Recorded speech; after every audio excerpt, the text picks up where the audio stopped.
Hello, welcome. Thank you for clicking on this video. If you are looking to spend such and such minutes watching a soap tutorial from a non-professional soap maker, then you've come to the right place. Stay tuned.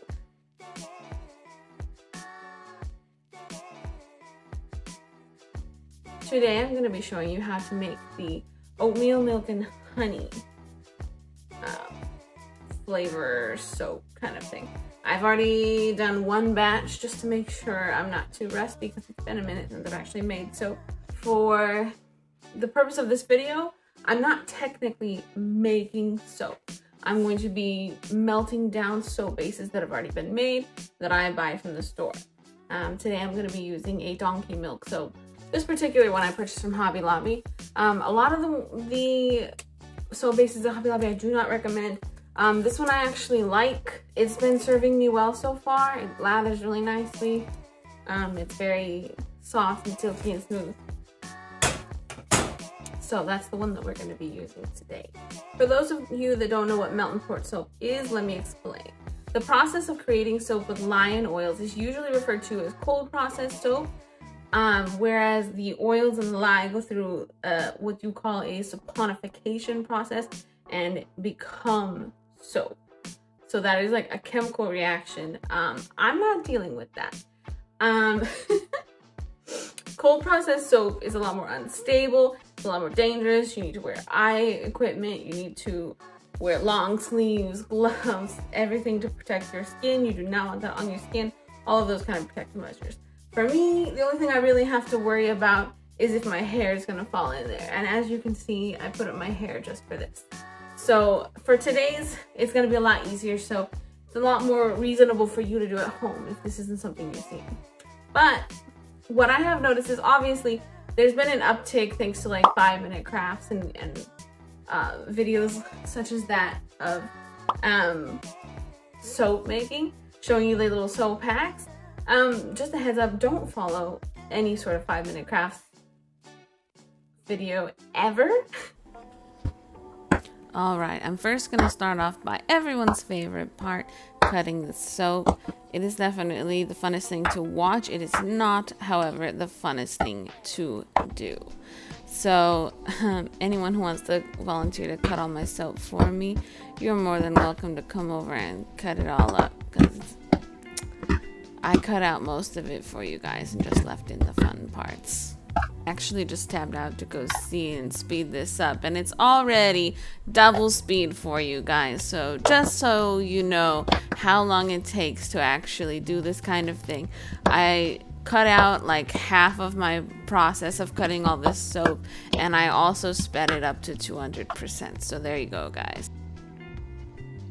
This is the fragrance that I'm going to be using today. You can also purchase it at Hobby Lobby, and these are the colors that I'm going to be using of mica.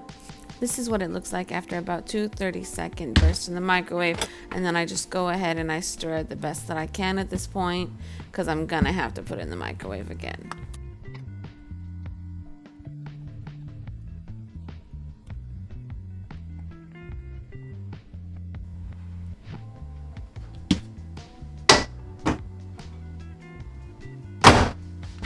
Alright, as you can see, it's after that trip in the microwave, it is a little more liquidy, so I just stir it, stir it, stir it. That way the outsides don't get burned and the insides are still solid. After one last trip in the microwave, it's finally all heated through and there's no discernible lumps. I decided to use this mica powder. I don't remember the color, but I'm pretty sure I got it from like Mad Micas. So these micas that I'm using in this batch are actually oil soluble, and I was supposed to mix them with oil first. That way they would actually mix into the batch easier and better. So whoops, I just created a lot more work for myself.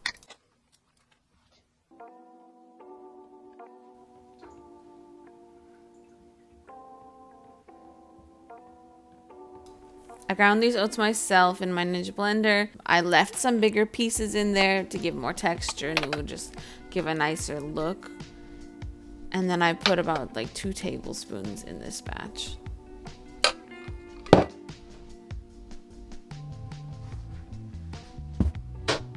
When I was done mixing those in, I went ahead and added my fragrance oil. Since I was only doing a small batch at a time, I just decided to wing it.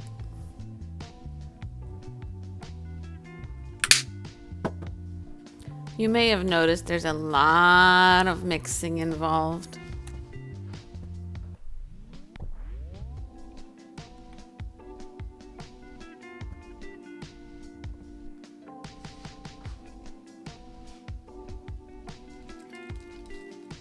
Right here, I'm just adding some whole oats because I prefer just to give a nice texture.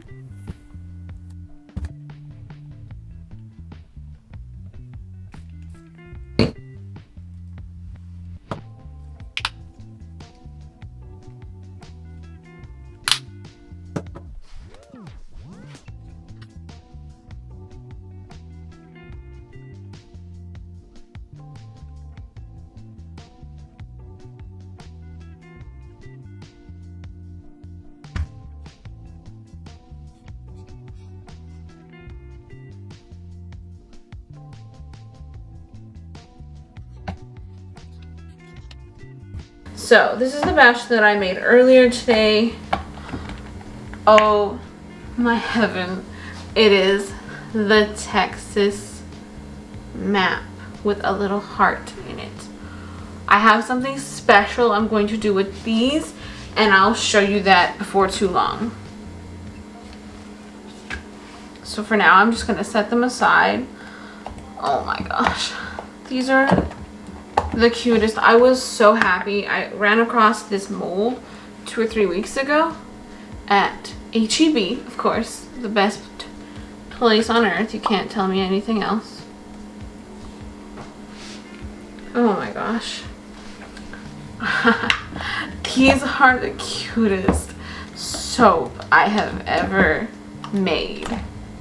And I've made a lot of soap, or at least the cutest mold I've ever used. Oh my gosh. I don't know why I'm showing you every single one. They're all exactly the same, but this is so, I'm so excited. And honestly, oh my gosh. Let me know if you want one of these, guys. We can set something up because, oh my gosh. So cute.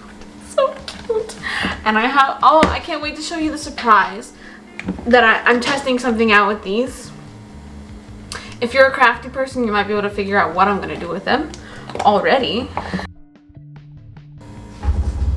You know what I think I'm going to do? I'm going to add a couple of these in the bottom.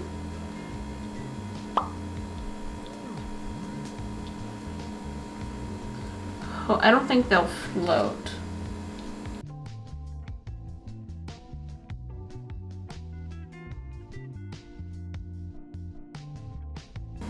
Now you'll notice that there's a skin on the top. The skin isn't going to mix in properly, so I'm going to just take it off.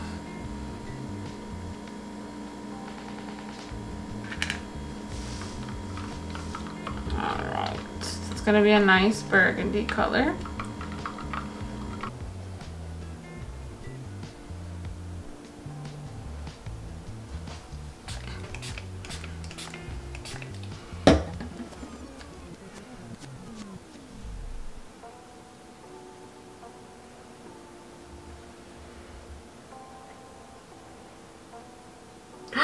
That's what I didn't want to happen.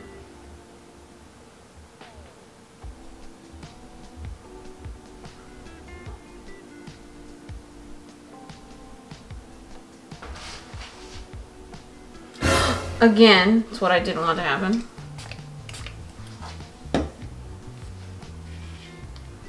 Okay, I did way too much.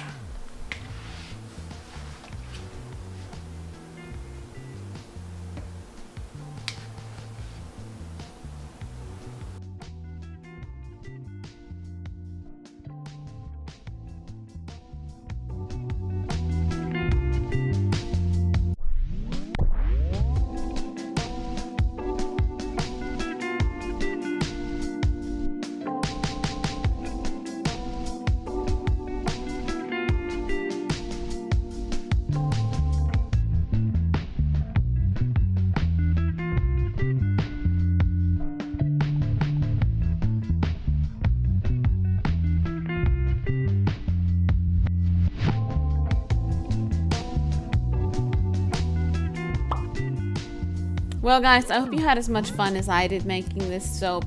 Before we go, I have to give a special shout out to Kiara. Happy birthday, Kiara. This soap was made especially for you by me.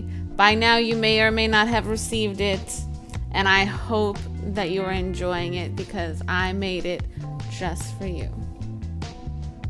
If you enjoyed this video, don't hesitate to like and subscribe for more content just like this.